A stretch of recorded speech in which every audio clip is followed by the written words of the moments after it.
नमस्कार दोस्तों, कैसे हैं आप लोग। और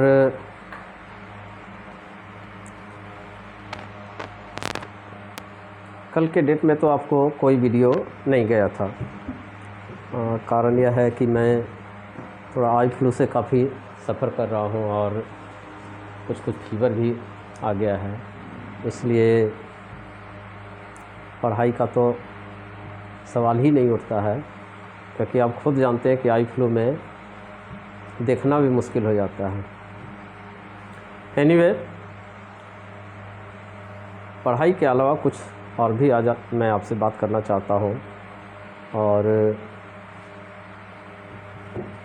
वो काफ़ी दोस्ताना बात होगी। इसमें पढ़ाई से कोई भी संबंधित बातें मैं नहीं करने जा रहा हूँ, क्योंकि हमेशा पढ़ाई करने से भी स्टूडेंट पजल हो जाते हैं।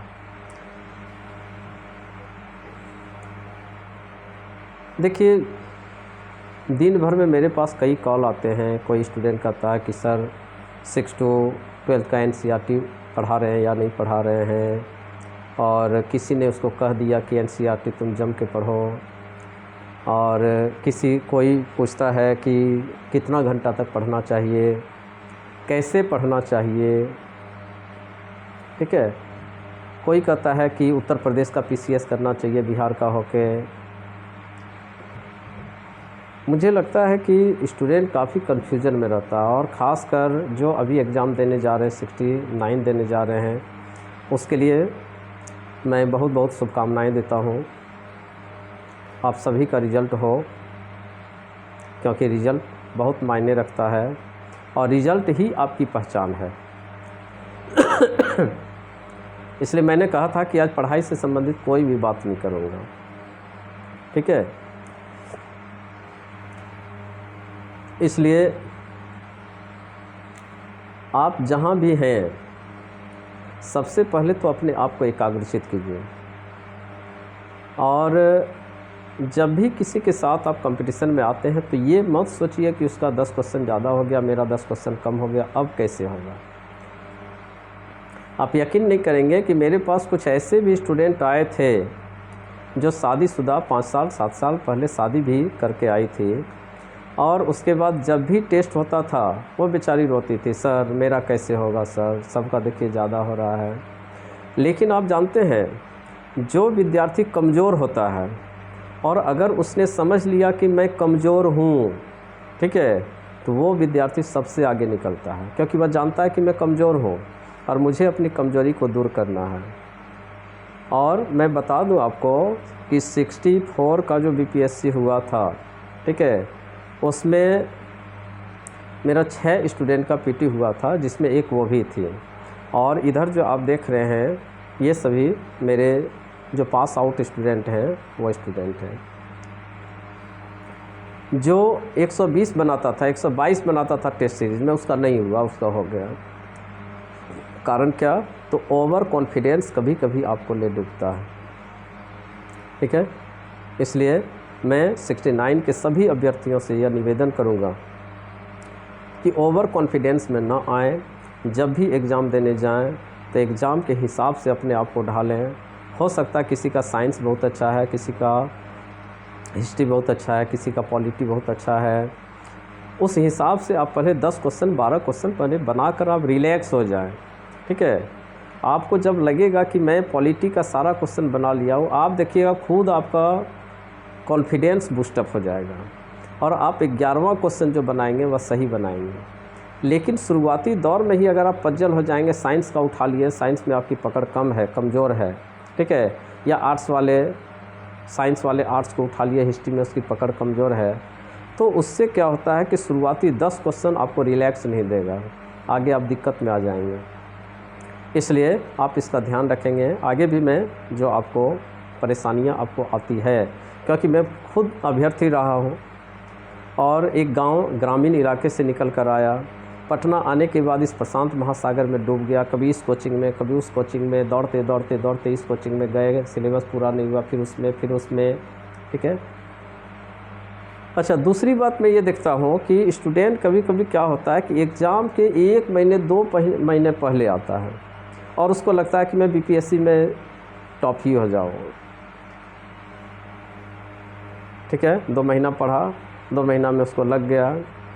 अब वह दौड़ेगा कहाँ, वहाँ दौड़ेगा, फलाने जगह दौड़ेगा, फिर आप चला जाएगा ऑनलाइन क्लास में चला जाएगा। रिजल्ट स्थिरता में है, दौड़ में रिजल्ट कभी नहीं हो सकता है। आज वहाँ से एक स्टूडेंट निकला, दौड़कर वहाँ पर भीड़ लगाए हैं, कल वहाँ पर निकला, दौड़कर भीड़ लगा। अरे कम से कम ये तो देखिए कि वहाँ का वह स्टूडेंट है या नहीं है। ठीक है, आप यकीन नहीं करेंगे, मेरे पास दिन भर में फ़ोटो आता है, कॉल आता है, ISO का प्रमाण पत्र लेंगे सर। शुरुआती दौर में तो मुझे पता ही नहीं था। मैंने उससे पूछा कि भाई ISO प्रमाण पत्र तुम किस आधार पर देते हो? मेरे यहाँ का रिज़ल्ट बहुत अच्छा है, या मेरे यहाँ मास लेवल पर स्टूडेंट है, मार्केट में वो बहुत अच्छा आपको फीडबैक दे रहा है। बोला उसकी चिंता आप मत कीजिए सर, आप पैसा डन कीजिए, ISO प्रमाण पत्र आपको मिल जाएगा। मैं कई कोचिंग वालों को देखता हूँ कि ढेर सारे शील्ड अपने पास रखे हुए हैं। ठीक है, इसलिए कई बार दिल्ली से कॉल आता है कि सर इस बार का बिजनेस अवार्ड में आपको ये चुना है और इसके लिए आपको इतने पैसे देने होंगे, दिल्ली में आपकी 2 दिन का लॉजिंग फूडिंग का व्यवस्था किया जाएगा। अरे भाई मैं ही क्यों चुन लिया गया? ठीक है, और तो बहुत सारे हैं, उसको आप दीजिए जिसका हर एक साल रिज़ल्ट आ रहा है, ज़बरदस्त रिज़ल्ट आ रहा है, पता नहीं। ठीक है, इसलिए आप भी शॉर्टकट में विश्वास मत करें। एक बार आपको जम कर स्टडी करनी पड़ेगी और वो जो कमाई है उस कमाई को आप सालों साल खाएंगे। अरे ऐसा क्या है कि अगर बीपीएससी नहीं हुआ तो जीवन ही डूब गया क्या? अगर आप में कैपेसिटी है, आप जहाँ भी खड़े होंगे लाइन वहीं से लगेगी। ठीक है, इसलिए ये सोचकर आपको पजल कभी नहीं होना है कि मैं आया हूँ तो होगा कि नहीं होगा, होगा होगा और होगा, आप ही का होगा। ठीक है, आप ही का होगा और किसी का नहीं होगा, लेकिन तन मन और धन तीनों आपको अर्पण करना पड़ेगा, तभी आपका रिजल्ट होगा, नहीं तो नहीं होगा। ओके, इसलिए एक बेहतर गाइडलाइन, एक बेहतर दोस्त, ये 2 चीज़ों का होना बहुत ज़रूरी है। ठीक है, इसलिए बहुत सारे स्टूडेंट आते हैं, मैंने बताया कि सर 6 to 12 हमको NCERT पढ़ना। अरे भाई 6 to 12 NCERT हम बैठा के आपको पढ़ाने लगेंगे। ठीक है, तो आप कीजिएगा क्या? 6 to 12 में सब कुछ आपका जुड़ा हुआ है? 6 to 12 आप किस हिसाब से पढ़ेंगे?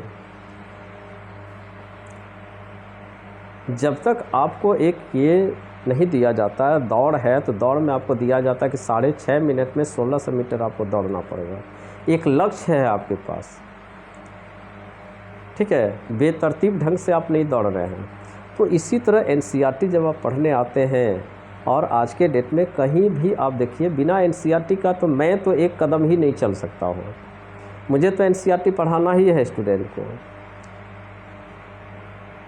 ठीक है, लेकिन सिर्फ NCERT नहीं, अभी आप साल भर NCERT पढ़िएगा, फिर आप साल भर लक्ष्मीकांत को पढ़िएगा, बिपिन चंद्रा को पढ़िएगा, BL ग्रोवर को पढ़िएगा, RC दत्ता को पढ़िएगा।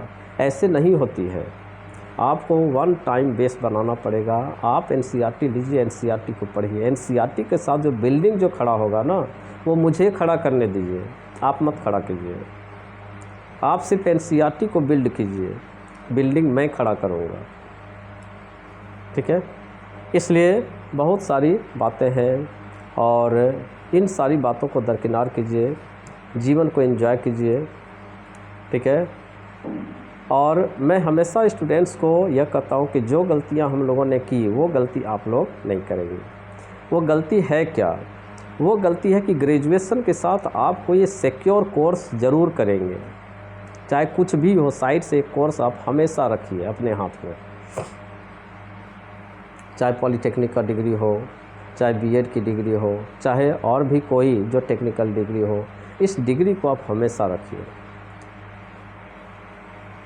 ठीक है, क्योंकि जो भी कंपटीशन मार्केट में आया है वो सबका हो ही नहीं जाएगा। लेकिन मैं आपको यकीन दिलाता हूँ कि अगर यहाँ से आप आसमान से टकरे और खजूर गिरे और खजूर पर भी नहीं अटके तो आप समझ लीजिए कि ये समाज आपको जीना मुश्किल कर देगा।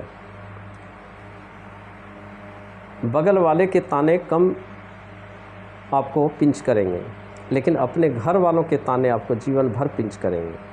ठीक है, इसलिए जब आए हैं मैदान में तो मैदान से कुछ लेकर ही जाना है, और इसके लिए एक रणनीति आपको बनानी पड़ेगी, और उस रणनीति में एक बेहतर स्टडी प्लेटफॉर्म आपको खोजना पड़ेगा।